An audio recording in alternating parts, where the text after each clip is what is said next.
will simply apply to government the common sense that we all use in our daily lives. Now, here's your host, Dan Celia. Welcome back to Financial Issues. My name's Dan Celia. It's great to be here. Everything is in great shape today.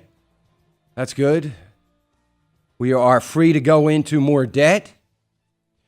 We are continuing our spending resolution. In other words, we continue to operate without a budget for 5 years. We don't need a budget anyway. That's just a total waste of time. But we're getting to have a continued resolution.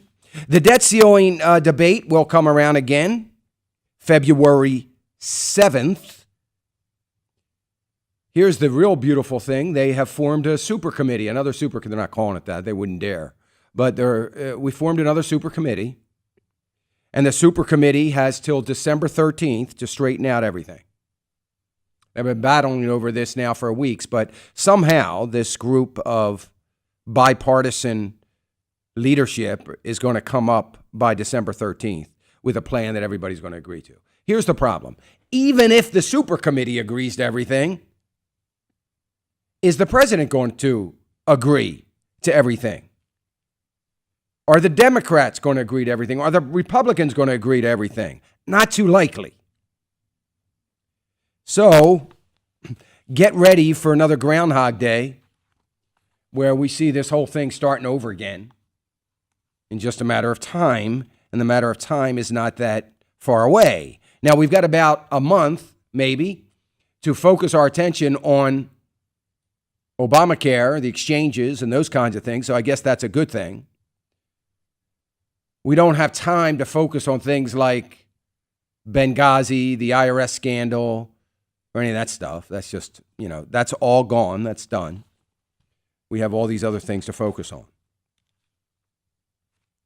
How would you like to be in the trenches? How would you like to be in the foxhole with Republicans? How'd you like to have them alongside you? Wouldn't that be fun? At least you wouldn't get shot at because they'd raise the white flag so fast, the enemy wouldn't have time to shoot at you. So that's the upside, I guess. Not somebody you want to go to war with. That is for certain. Here's what I'm getting tired of. I want to just throw this out there. I'm getting tired. I'm already hearing it. I've heard it probably 20, 30 times this morning. Early morning, this morning, I did a radio interview for a station up in New England and talking about the Democrats, blaming President Obama. Come on, conservatives. Can we look in the mirror? I mean, I don't want to hear about President Barack Obama and blaming it on him. I don't want to hear about Harry Reid and Pelosi. I don't want to hear about the liberals. Are they really the problem? I mean, think about it. Oh, yeah. They've set the agenda. They've put out the ideology that all of America is supposed to buy into. They did do that. But the conservatives are running into that battle, shields up. They have their shields up because they love to be defensive. But I would say they're not pulling their sword out of their sheath there to fight. They don't even have a sword. They don't even have any weapons. They just put the shield up and hope for the best. We continue to see that. We have an opportunity in just about a year, a little more than a year, to replace them all. We won't. Mitch McConnell, no wonder he was smiling when he was talking about reaching a deal. Oh, he got a deal all right. He got $3 billion earmarked for Kentucky. That was his deal. Hey, I'm afraid, all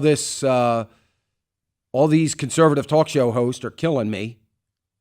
I got to get reelected. I need some money. $3 billion. What are we doing talking about earmarks? How did that enter into the program? But good old Mitch McConnell,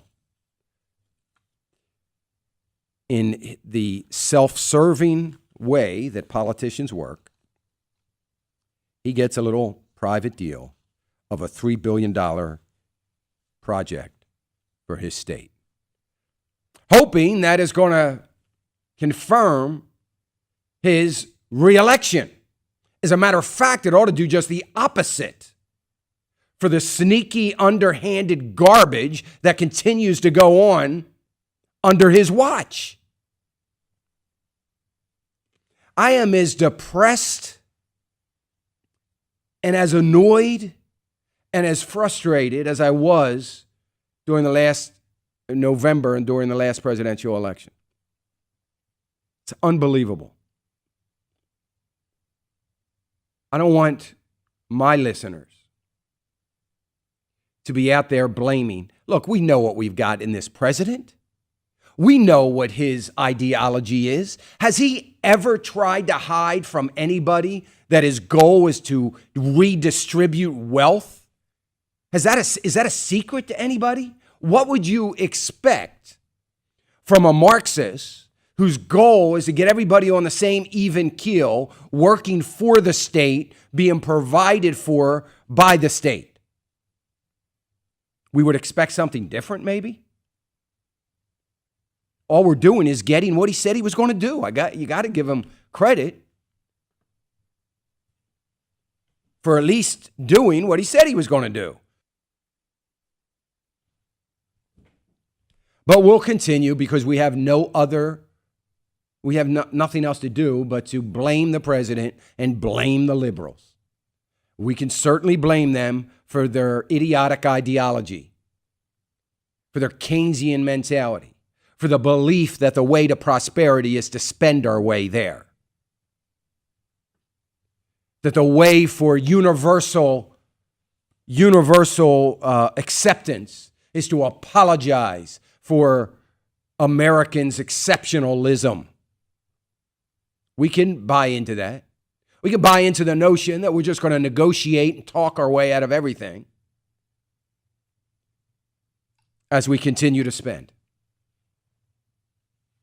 We could certainly do that, and I think, in fact, we are doing that.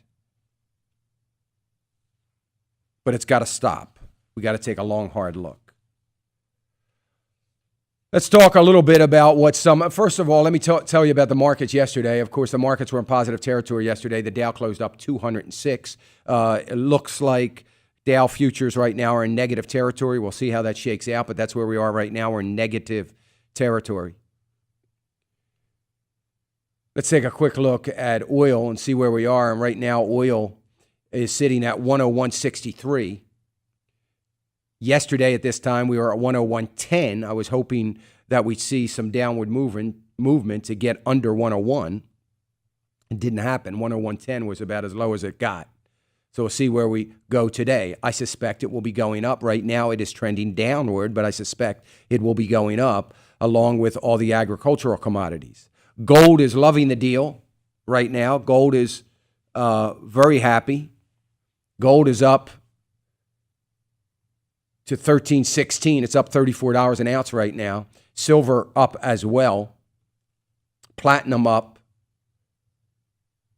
$21.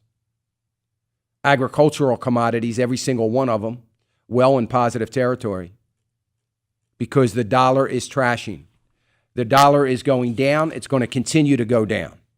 The upside to all of this, if there is an upside for the markets, is that there is no end in sight to quantitative easing. There is not going to be any talk of tapers.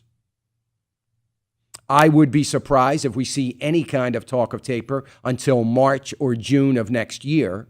If things continue to get out of hand and we continue to see the 10-year note, we continue to see interest rates go up, if anything, we're going to see the Fed step up their quantitative easing.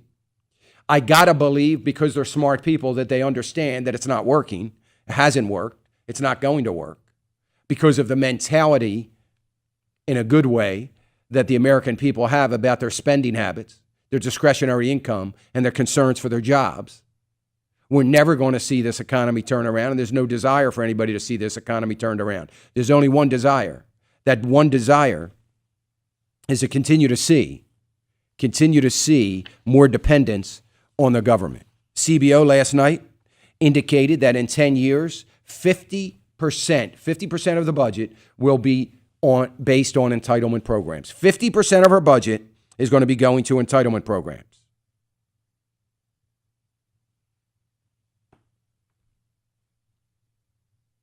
That's okay. Let's continue to go over the cliff. 50% on entitlement programs. When you add in defense and interest that we're paying on our debt, it's over 80%. So all of this garbage that has been going on because of a bunch of gutless politicians is going on over 20% of the budget because they're all scared to death to talk about what really needs to be talked about. We don't care about the future of America. We don't care about the future of our economic stability. We care about building dams in Kentucky. That's what we care about. I don't have a problem with building a dam. I don't even have a problem with spending money on infrastructure. I have a problem when it's some sort of backdoor deal in order to further this economy down the toilet. That's when I have a problem with it. Instead of caring about what needs to be cared about. And we're all going to sit back and blame this president and liberals because we have been lifelong conservatives. I've supported these guys. I stand by them. They're closer to my values than the Democrats. We have no choice but to blame the left. You better start changing your attitude and start throwing out the so-called conservatives. We'll get upset, I hope, over the Christians that consider themselves Christian that are perfectly okay with murdering babies, and we'll get upset over that and say they're not Christian. How about the conservatives that have been pretending now for the last 10 years, in particular the last 5 years, and we're going to still support them. Every time we criticize the Democrats, we're supporting the conservatives. Can we throw all of them out a year from now? That's the question. Listen, we know they're spineless. We know they have no guts. We have at least figured that much out. Are we going to take on the same attitude come November 2014 and not have the guts to throw them out? Which means we got to be working hard today to raise up someone in the primary so we can get rid of the bums.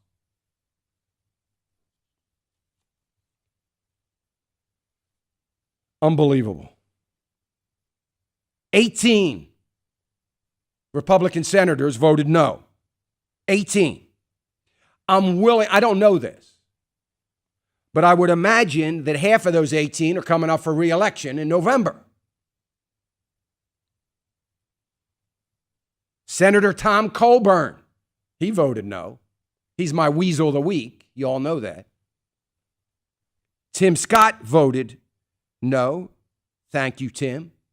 I do like Tim Scott from South Carolina. Of course, Cruz, Rand Paul, Marco Rubio and Paul Ryan struggling to get in the good graces after they decided that they were going to love the enemy with their immigration bill, finding out that's not working real well.